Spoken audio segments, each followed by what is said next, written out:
Вы знаете, сегодня лично для меня очень интересная тема.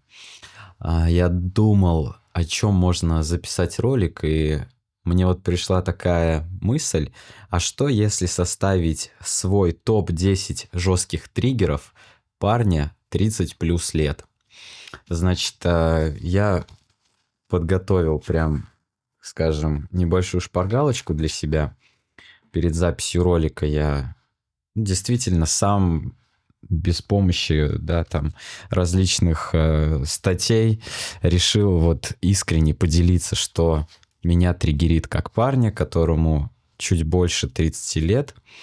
Поэтому давайте начнем, посмотрим, куда нас приведет эта беседа. Первое, что я отметил, первый мой триггер, это когда ты понимаешь, что уже больше не молодой, а ты мужчина. Знаете, 30 лет возраст такой, когда ты вроде еще внутри тебе 23, но снаружи ты уже такой отличный ипотечный кандидат. И, соответственно, вот этот вот период, он достаточно такой, как бы я бы его назвал, и не туда, и не сюда. Но все-таки обычно к этому возрасту ты сполна начинаешь ощущать ответственность, ты понимаешь, что не все кружится вокруг тебя, что ты не центр всего внимания, а ты человек, такой же человек, как и все другие люди, и ты должен понимать это, с уважением относиться к другим. То есть открываются какие-то вообще новые грани осознавания этого мира. Уходит эта эгоцентричность, ты начинаешь искать бесконечное с вечным, задаешься какими-то глубинными вопросами, смотришь на себя в зеркало и больше думаешь о созидании. Ты знаешь, ты как-то вот начинаешь больше смотреть на жизнь не так, чтобы там вот себе там, да, что-то вот захапать, там, набрать чего-то больше, а ты как-то вот думаешь о том, как оставить какую-то пользу. И разговоры о том, что твоя жизнь не бесконечна, они уже приобретают не какой-то там метаморфический образ, да, ты вполне конкретно понимаешь, что у всего есть начало и у всего есть конец. Вот. Значит, второй триггер – это конфликт между ожиданиями и реальностью. Вот знаете, когда я учился в школе, я из небольшого города, город называется Гай, и к нам приехал в школу представитель горного университета, показывал презентацию, и я точно знал, что когда я там закончу школу, поступлю в университет, у меня будет высшее образование, и, соответственно, жизнь моя будет как в голливудских фильмах. Пару лет, да, там поработаю, потом по лестнице поползу вверх, буду руководителем, большим человеком, который будет управлять людьми, строить какие-то небоскребы выше Дубая, я не знаю. Но по факту вот это будущее, о котором ты мечтал, оно наступает очень быстро. То есть, когда ты учишься в школе, ты думаешь, что 30 лет – это там целая жизнь. Но на самом деле вот этот вот период от 20-30, он как-то по щелчку произошел. И как вы думаете, управляю ли я огромнейшим состоянием, строю ли я небоскребы дубайские? Конечно, нет, друзья. Да в целом, я получил образование, я поступил туда, куда хотел, но связал я свою жизнь немного с другим. Ну и в целом, там, те масштабы, которые рисовались в моей голове, они с реальностью не имеют абсолютно ничего общего. Поэтому вот этот вот конфликт между ожиданиями и реальностью, он вот очень четко ощущается в 30 лет. Что, давайте продолжим. Следующий мой триггер – это давление успеха и сравнение себя с ровесниками. Иногда в соцсетях ты просто видишь, как какой-нибудь парень 23 лет уже имеет огромное состояние, он что-то придумал, какой-то интересный стартап, у него что-то в жизни стрельнуло, получилось. Вот. А ты с друзьями в целом живешь обычную жизнь, вот, и понимаешь, что, ну, как бы где-то ты там винтиками в своей голове не докрутил. Плюс соцсети очень сильно демонизируют в целом, когда раньше, я помню, площадки, на которых я очень любил посидеть, они транслировали дружескую атмосферу, люди делились то, чем они едят, тем, как они в общем, как они развлекаются, как они дружат. Это как-то вот, знаете, все было большим одним приколом. А сейчас я зачастую вижу только какие-то очень такие успешные стороны. Кто-то показывает успешную личную жизнь, кто-то показывает успешную финансовую жизнь. В целом я нахожу очень мало блогов, которые, ну так, очень искренне ведутся, да, скажем так, просто показывая себя, свой внутренний мир. Но вот самое интересное, когда ты натыкаешься на таких авторов, ты действительно начинаешь вот от них заряжаться, вот чувствуешь энергию. Поэтому вот это давление, оно, конечно, есть. И когда ты просыпаешься, у тебя какие-то, да, непонятки с работой, может быть, какие-то долги есть, какие-то вещи, к которым ты идешь, они еще пока далеки от тебя, ты открываешь другие какие-то различные соцсети и видишь, что у твоих там знакомых, друзей или даже у людей, которые младше тебя, там дела как-то супер идут в гору, это, конечно, очень может сильно разрушать. И здесь, конечно, важно работать над своим сознанием, в целом концентрироваться только на себе. Вот. Следующий триггер 30-летнего парня – это в том, что вечеринки, они уже не радуют. И в тот же самый момент дома тебе сидеть грустно.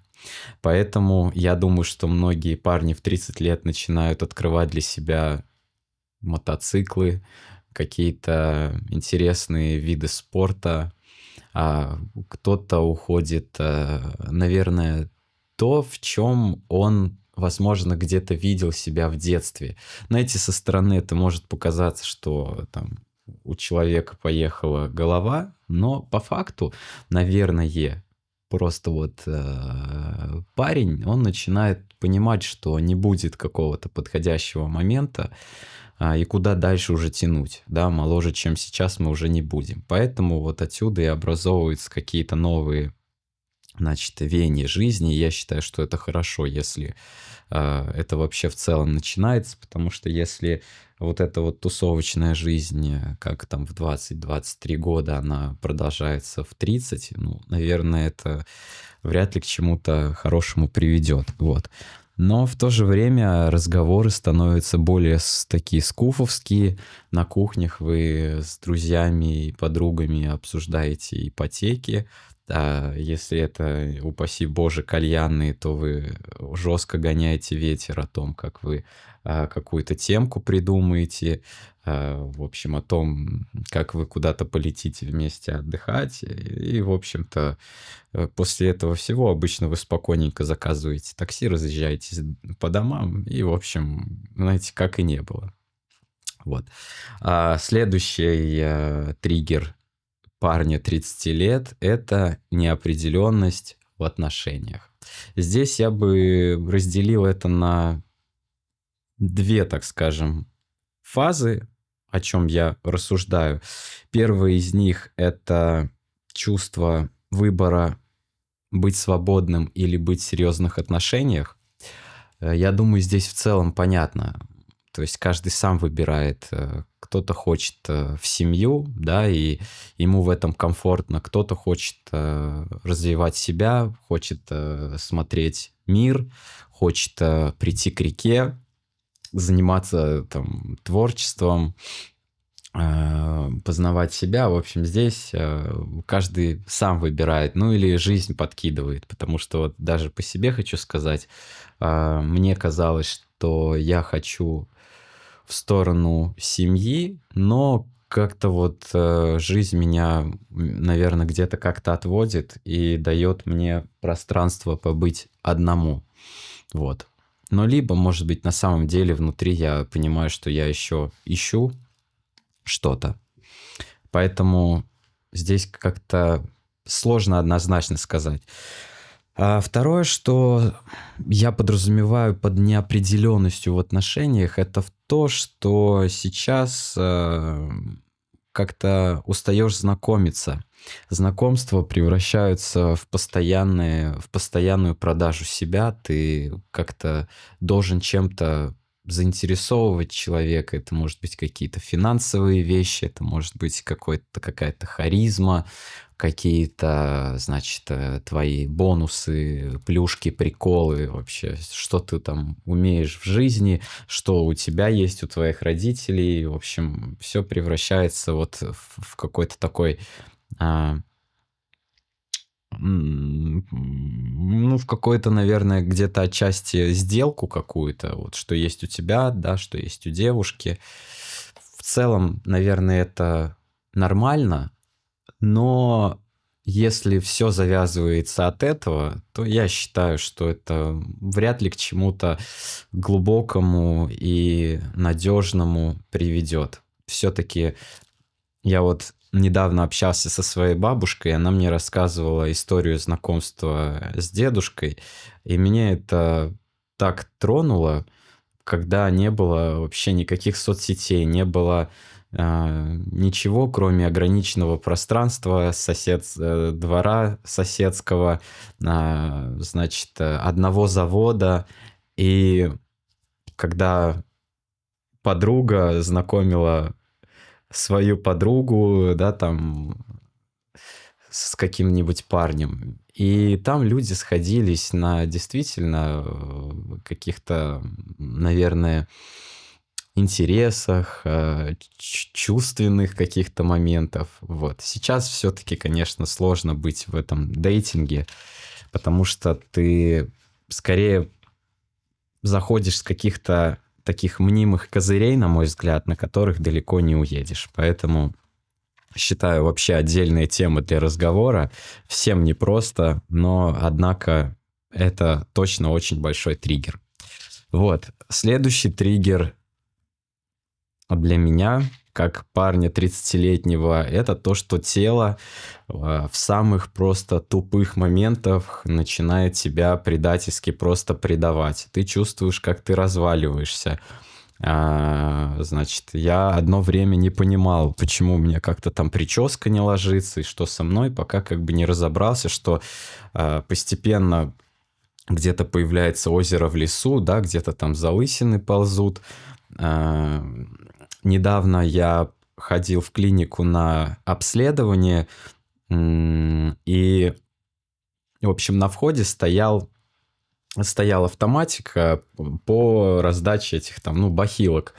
И я помню, я вот взял, ну, бахилы, я наклонился, и мне просто свело так сильно вообще спину и все возможное. Я просто себя такой коргой почувствовал, хотя мне как бы там 30 лет, и, в общем, и у меня болело все. То есть вот ты просто не так потянулся, и все, у тебя уже какой-то там перенагруз связок и тому подобное. Вот, поэтому, да, ну что говорить, я даже вот сейчас сижу в ортезе после операции, потому что я порвал связки на футболе. Соответственно, ну, здоровье реально, оно уже какие-то твои вещи, какие-то твои молодые ошибочки начинает тебе показывать. Поэтому здесь как-то уже 100% нужно следить за собой. И это такой уже как бы важный точно триггер абсолютно для каждого парня. Я думаю, здесь все поймут. Вот. Следующий, ребята, триггер осознание того, что время ограничено. Я думаю, что вы как никто можете тоже это испытывать, когда смотрите на своих родителей, да, или на детей, там, своих друзей или еще кого-то. Но больше всего, конечно, родители. Ты очень сильно расстраиваешься, когда видишь, там, как появляются морщины там у мамы, папы. Ты просто каждый день как-то стараешься сопереживать там, бабушке, потому что там, у них еще больше возраст. И это все очень сильно напоминает о том, что время идет, и это не какая-то там метафора. Ты подходишь к зеркалу, видишь у себя какие-то изменения. Вот. Знаете, вот неохота как-то там сейчас какой-то грусти нагонять от этого, но нужно очень, наверное, смотреть на это так, что надо ценить, особенно если у вас там родители в другом городе, бабушка в другом городе. Вот я где-то видел какой-то ролик о том, что по сути можно просто даже и пересчитать количество встреч, которые гипотетически могут остаться. То есть зачастую, да, люди приезжают там, в свои города, ну, по праздникам, там, может быть, Новый год, там, дни рождения или еще какие-то моменты.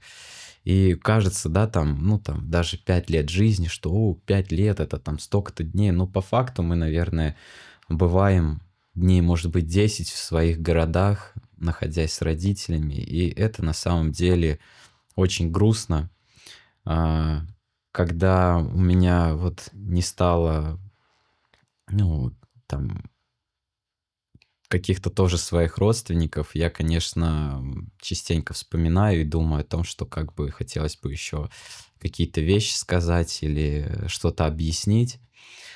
Вот. И я очень надеюсь, что после всего этого какая-то все-таки возможность у каждого из нас будет. Вот. Очень хотелось бы в это верить. Значит, следующий триггер — это он, в принципе, близок и к предыдущему. Это ответственность за семью, в том, что уже роли свои распределяются немного по-другому.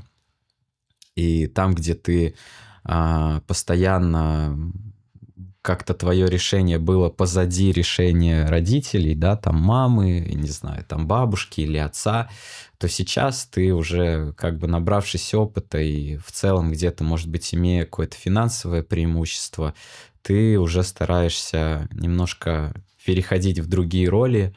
Если раньше тебе родители помогали, да, когда ты учился, то сейчас уже ты стараешься как-то им помочь, что-то объяснить, где-то, может быть, финансово.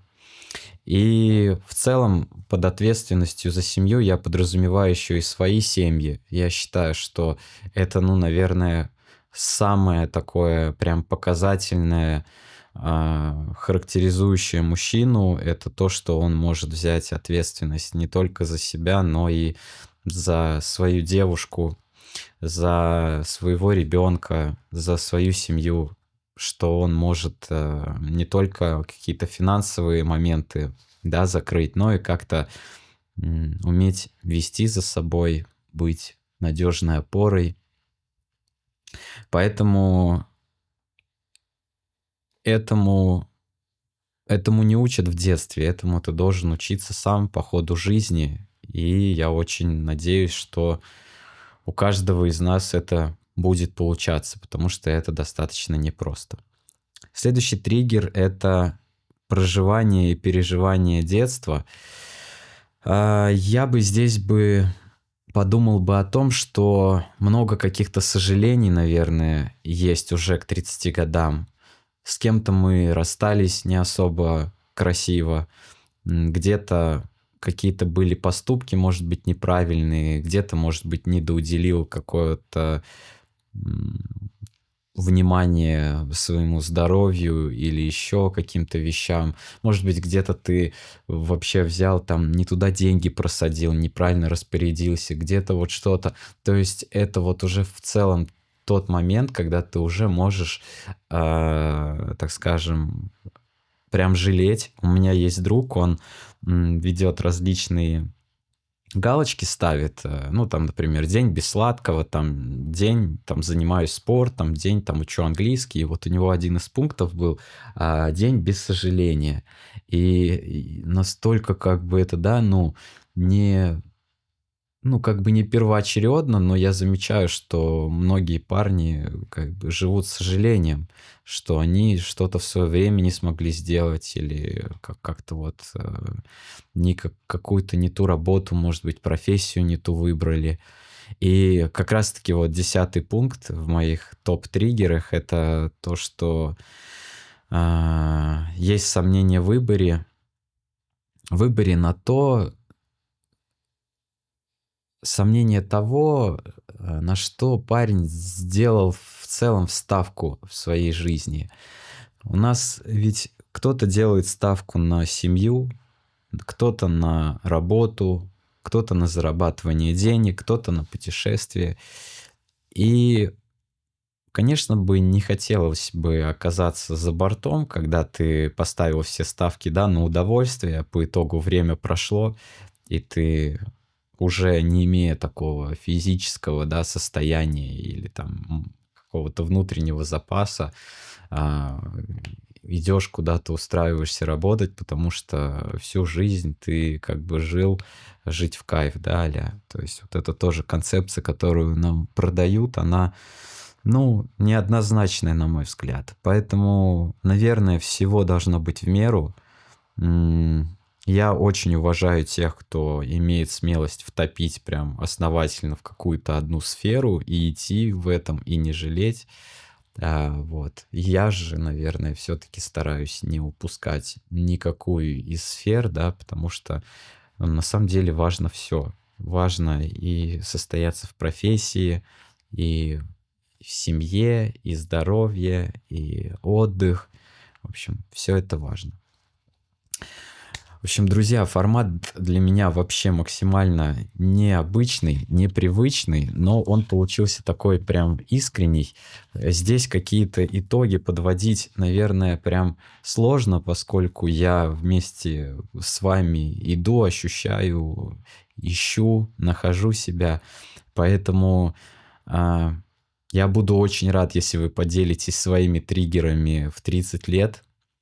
Мне будет точно интересно почитать, может быть, я что-то упустил. Вот, если это видео зайдет, может быть, я еще в этот список что-то добавлю. Поэтому, кому понравилось это видео, поддержите подпиской или лайком, или оставьте комментарий. Вот, потому что мне очень нравится идея такого теплого сообщества, которое я сейчас вот образовываю, так скажем, вокруг себя, вокруг этих всех поисков. Я уверен, что очень многие тоже ищут, задумываются. Спасибо, что были со мной. Вот. И самое главное, что я хочу сказать, 30 лет — это отличная возможность измениться, измениться в ту сторону, в которую ты хочешь. Знаешь, никогда не поздно стать человеком тем, которым ты мечтал быть. Может быть, когда-то в детстве, может быть, совсем недавно ты к этому пришел. Просто иди за этим светом, иди за этим образом, нарисуй какую-то картинку, напиши это в тетради. У меня очень много тетрадей. Я максимально это сильно полюбил. Это не заметки в телефоне, это не еще что-то, это то, где ты пишешь, а потом это читаешь. Такая вот некая визуализация. Ну что, друзья, я желаю, чтобы мы с вами подводили где-то через лет так 100 итоги.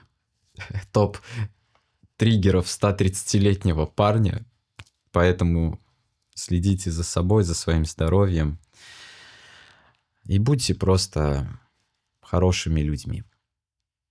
Всех обнимаю. Пока-пока.